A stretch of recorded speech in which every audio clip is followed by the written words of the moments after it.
तोहरे प्रीतिया में दिल के दुनिया बसा ले। इतना जोर पड़ते बोल तमाम तनी मनी कोरा सवाल बढ़ा दे भैया। उतना तो मर्द निकल में चलो दे दे आवाज हमने के। हेलो अलग अलग बॉक्स में आवाज खोल दिए, उसका अलग बोलता है, ब्याज के अलग बोलता है। हेलो नारदी विधा के ई दुगोला प्रोग्राम बा। हां सही बात बोलना, हमरा बड़ी अच्छा लागल। हमरो अच्छा लगल भैया। लेकिन कहीं ना कहीं हम सबों के ही इसमें थोड़ा सा त्रुटि है ना, त्रुटिए अभ्यास है कि समाज कहना ठीक बा। कोई भी गायक गायिका आवे दुगोला में कलाकार के मान सम्मान बा, ठीक बा, वही ओकरा के सम्मानित कर देती कमेटी के द्वारा।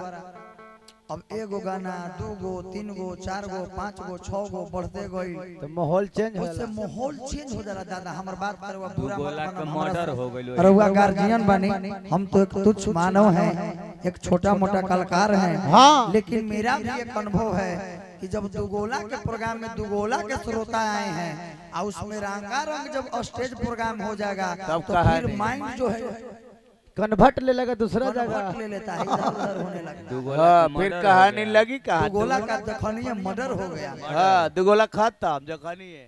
लेकिन चली अब जो भी श्रोता हमर बचल बा दुगोला की ओर लेके चलब। हां यही में 10-15 मिनट कथा प्रसंग गाई, 25-15 मिनट हम लयदारी गाई, चुटकुला कहब। अरवा सबके पूर्वी निर्गुण डफरा हर चीज के रस रुआ गीत के नृत्य सुनावल जाए।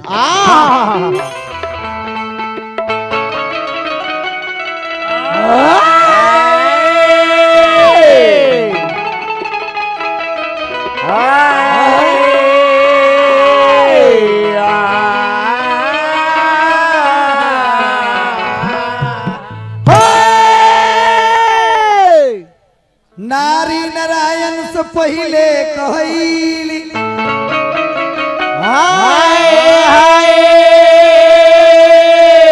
नारी जगत में महान बारी चाचा।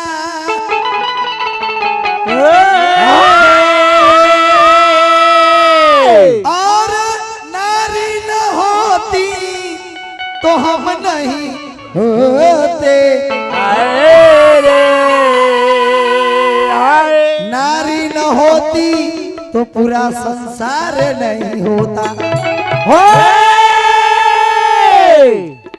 आदि शक्ति मां जकरा से ब्रह्मा विष्णु महेश तीनों के अपना शक्ति के बदौलत जन्म दिहले।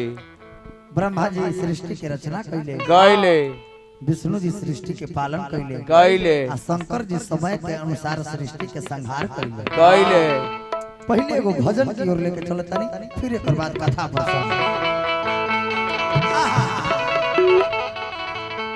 हे बउआ अरे भजन बिना भजन क्या है चाचा? क्या है? पूजा पाठ करना भजन है, गाना भजन है नहीं ना। मन की तरंग मार लो बस हो गया भजन। मन की तरंग मार लो बस हो गया भजन। आदत बुरी सुधार लो बस हो गया भजन। गिरते हुए को उठा लो, भूखे को करा दो भजन। गिरते हुए को उठा लो, भूखे को करा दो भजन।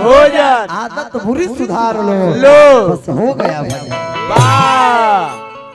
आए हैं तब कि जब कहीं कल युग में गोस्वामी बाबा लिखली चाचा कि कल युग केवल नाम आधारा सुमरी सुमरी न उतर ही पारा।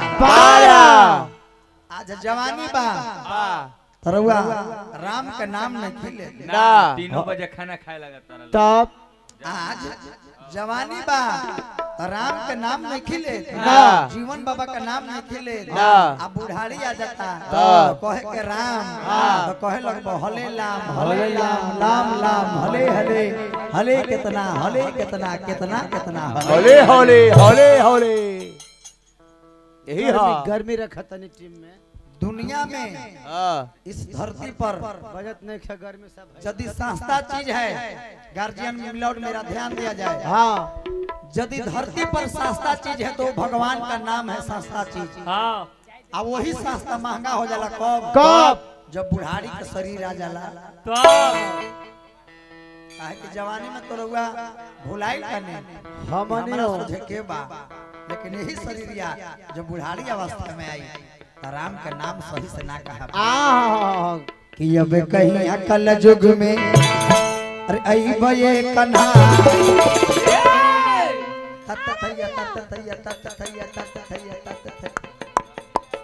अब वृंदावन में बंसिया। आज लोगों ने भगवान राम और कृष्ण को बांट दिया। मेरी बातों पर विचार कीजिए। भगवान का कोई जाति नहीं होता है, नहीं विष्णु भगवान का अंश अवतार। रघुकुल में जन्म श्री रामचंद्र जी लिहिले। हाँ रघुकुल रीत सदा चली आई, प्राण जाई प्रवचन जाई। जदुकुल घर में जन्म ले कृष्ण भगवान, लेकिन यहाँ के लोग भगवान हर जाति के होला, एगो पर्सनल कोई के ना होला, लेकिन लोग